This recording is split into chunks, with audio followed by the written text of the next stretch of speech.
गप्पा विथ पप्पा.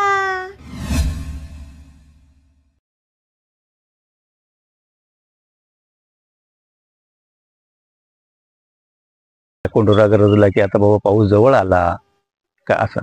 तर हे जे सिद्ध पुरुष होते ते तिकडे गडावर त्यांनी आपला तिथे देह ठेवला. तिथे आंबा झाला, तो आता आंध्राणीचा आंबा झाला. पण त्यांना जर कधी राग आला तर शांततेसाठी ते इथे बसायचे, सिद्धावर बसायचे, गंगोत्रीला बसायचे.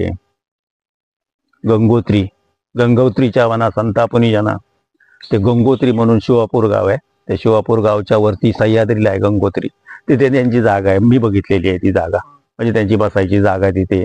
आता आपलं शिवापूर गाव आहे तिथे त्यांचं म्हणजे महादेवाची राई म्हणून तिथे असं झाडाचं या छोटंसं मंदिर त्या लोकांनी केलेलं आहे.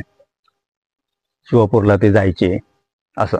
म्हणजे त्यांचं एका जागेवर ते बसून राहिलेले नाही कुठे कधी का. आजही इथे 360 खेड्याची लोक येऊन भेट देऊन जातात बाबांना. आणि ती जर आली नाही तर त्यांना त्रास होतो.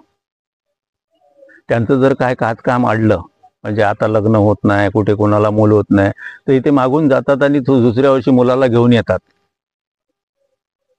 मी मंदिरात ओट्या भरायला एकदा बसलेलो तर तिथे एक माणूस आलेला.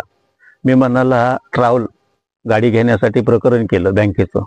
1 महिना झाला मला देत नाही. आता सीझन निघून गेल्यानंतर काय करायची आहे मला गाडी. म्हणले ह्याला म्हणजे बाईंना सांगा, या आसरांना सांगा, साथी आसरा म्हणतात त्यांना, आपण जरीमरी म्हणतो त्यांना. तर त्यांना सांगा तिथे गारा नाही केलेलं. दुसऱ्या सोमवारी 2 गाड्या घेऊन आला तो माणूस. किती विश्वास आहे त्यांचा. आम्ही त्याच्या पायात राहतो इथे जवळ, आणि ती घाटावरची लोक, किती विश्वास आहे त्यांचा. आज पण काही लोक चालत येतात इथे बाबांना भेटण्यासाठी. हा, म्हणजे ह्या म्हणतात बहिरीची पान म्हणतात, शिडीची पाज, अशा वाटा आहेत घाटावरून यायला. म्हणजे उतरायचं, घाट उतरायचा, पायी उतरायचं. तिथून गाडी वगैरे काही येण्यासारखी काही नाही, फक्त पायी उतरायचं. हनुमान घाट अशा वाटा आहेत त्या. 2-3 वाटा आहेत सह्याद्रीवरून वर जायला.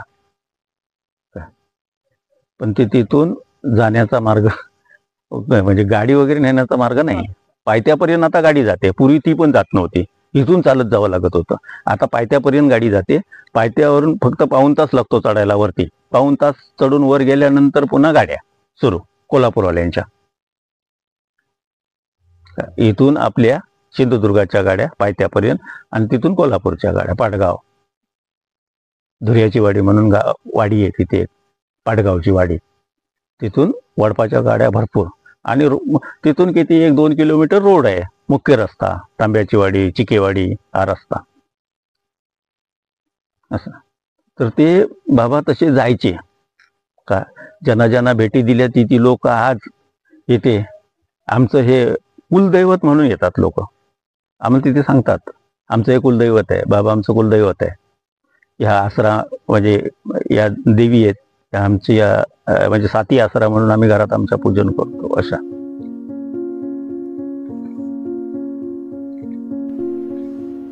कोकणच्या मातीला माझ्या गंध धुंद जाळीचा. कोकणच्या मातीला माझ्या गंध धुंद जाळीचा, मोहर त्या आंब्याचा आणि आईच्या मायेचा. गर्द वनराईला इथल्या स्पर्श सळसळणाऱ्या वाऱ्याचा.